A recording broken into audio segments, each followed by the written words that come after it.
gets glitched there. This is Scott Bradley, and I'm on the road en route to Memphis from St. Louis. I was just in St. Louis this past weekend and preached there. Stayed for a day, got a little bit of rest. Now I'm en route to Memphis. I'm excited. I'm feeling surreal because I'm going to the Holy Convocation of the Churches of God in Christ this Saturday. I'm going to be consecrated along with a number of other young men as a bishop in the Church of God in Christ. My jurisdiction will be in Sierra Leone, West Africa, and I am surreal at this moment. I just have a surreal feeling. I feel excited, yes, but I also understand the gravity of what's about to take place. Many people are congratulating me, and I thank you. I appreciate that. People even saying things like, you deserve it. Well, I appreciate that as well. But the way I feel about this is that it's another level to servitude. And I don't consider myself, I don't even consider myself worthy of this. That's the truth. I really don't. I was, our past convocation, state convocation this past August, I was allowed to sit up on the main roster with all of the other dignitaries, and I felt really out of place, like, I don't belong here. Why am I here? But because I was recognized as Bishop Designate, I've been given that honor. But I don't feel worthy. I don't feel like I deserve it. It's not something that I deserve. It's not something that I worked hard for. It's not something that I even sought after. And I say this truthfully. I say it's truthfully. I didn't pursue this. But this is what the Lord has seen fit to bring me to. And again, I've said before, and I'll say again, I'm the same person. I plan to be the same person. I don't want to be treated with royalty. I don't want to be people stand when I walk in and kiss my ring and, the bishop, the bishop. I'm not interested in any of that. I realize that this is a servant greater call to servitude. I'm to serve the people there in Sierra Leone, West Africa. I'm to serve my church, and most importantly, I'm to serve the Lord. To serve the Lord. The very fact that the Lord has trusted me with this honor and with this position, I recognize that it is the Lord. I'll say this again, those who don't know, I did not have to campaign for this, nor did I. I did not have to, nor did I undermine anybody, lie on anybody, steal from anybody, bribe anybody, grease anybody's palm, or promise to return any favors to come to this place. I didn't pursue it. It just happened. A good friend of mine, Bishop Leroy Jones, if you listen, brother, God bless you, shout out to you, said to me that the late Bishop Goldsberry, which was his pastor, was my bishop for a time, said, when the Lord has something for you, you'll walk into it. And this has been the case. Last year, brothers and sisters, at this time, I was an associate minister, an itinerant preacher, an evangelist,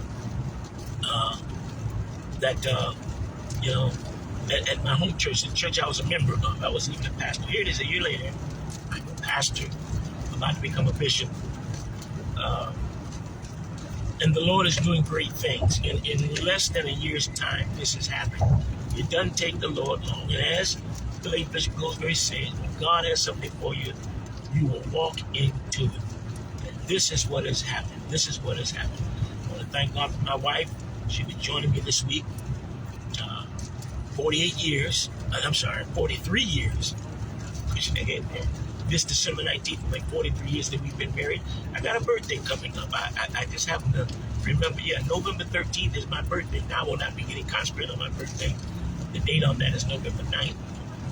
But I'm reaching a lot of things that longevity gives to anybody.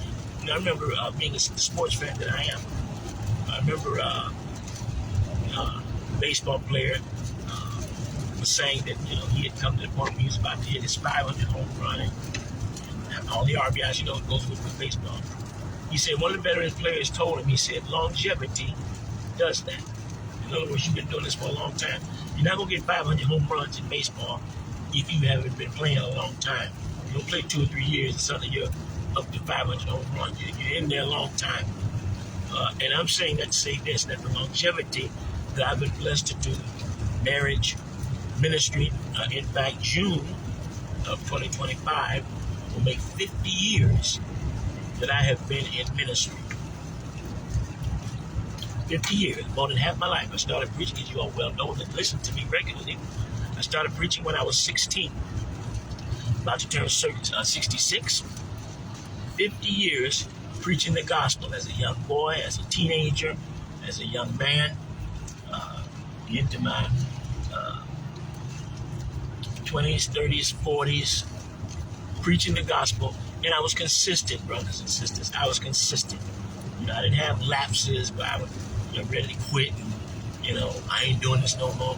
No, I stayed with, I preached in large churches, small churches, storefront churches, house churches, garage churches, basement churches, you name it, I was there preaching. The door came open, I was there preaching. Convalescent homes, jails, on the streets, tent meetings. I fervently dedicated myself to preaching the gospel. And it's because the Lord trusted me.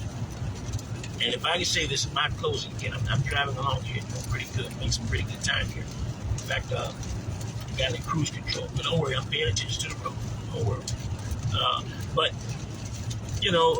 I've watched mentors, and this is a thing. If I may say this, I know other preachers, young preachers, they never had mentors. They just got out there and said, the Lord called me, I'm going to do this. And they tried to emulate themselves after other guys without ever really having a mentor to steer them, to guide them, to sometimes even rebuke them, which is what I got plenty of. Really, when I tell you, in my younger days, I got a lot of, and it wasn't necessarily a rebuke. I don't think they did it in purpose of rebuking, but they sometimes just settled me and said, look, you can't keep doing this, discipline. And I listened to the discipline, and I didn't get mad. I'm leaving. God called me. I ain't gonna. No, I never had that attitude. Never my pastor and my father. The gospel's gone on now. The late Bishop Willie James Chambers. We just lost a little over a month ago. And I was coming up with him as my pastor and my mentor. There were times when he had to put his hand on me, sit me down, tell me that you don't do that, set me straight. I didn't get mad. And I said, I'm going to leave the church. God called me. They're trying to hold me back. I actually had people in the church tell me, he's trying to hold you back. He's jealous. Stupid stuff. And people would say, I never paid that any attention. So I realized that he was a man of God. I had confidence in him as a pastor, as a leader, as a father, as a mentor. And now that he's gone on to be with the Lord, also my godmother, what I adopted as my godmother, the late missionary, used to just call her missionary, Mary Lee Parham. She was my adopted godmother. That's just what I called her, my godmother. And she prayed me through a lot of things, encouraged me in a lot of things. Sometimes I'd be at the point of tears. She'd be talking to me, getting me through, telling me things. And again, these people were in ministry a long time. They were not just novices. They were in ministry. They'd been through things. And so I am what I am, whatever that may be. I am what I am. And about to step onto this threshold, if that's the right terminology, because of those that came before me, those that prayed for me, laid hands on me, ministered to me, mentored me. And I want to say the same thing to all of you, particularly you young preachers. Make sure you get a mentor in your life, and don't be so quick to get upset and leave and get mad. Which I see a lot of them do, because they think that they're just it. I'm God's preacher. I can preach. I'm bad. I never liked that attitude. I never took that attitude. I never like to bring attention to myself and say things like, man, I can really preach. Man, I'm the baddest dude out there, man. You need me because I'm good. Never took that attitude. Never took that attitude. Because I never like to, as the fellow said, pin any flowers upon myself. I always wanted to remain humble. That was something that was taught to me. You stay humble. You stay humble before God. You glorify the Lord. What you have is what God gave you. Don't steal or attempt to steal God's glory.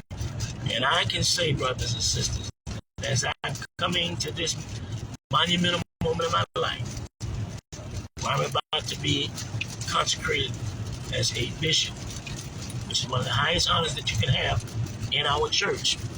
The next honor will be during board member, and I have no plans for that. Then again, I don't have any plans for this. But that's what it takes in God's favor: humility, sincerity, consistency, loving God, loving the people of God, and in God's time and season, He will do great things for you.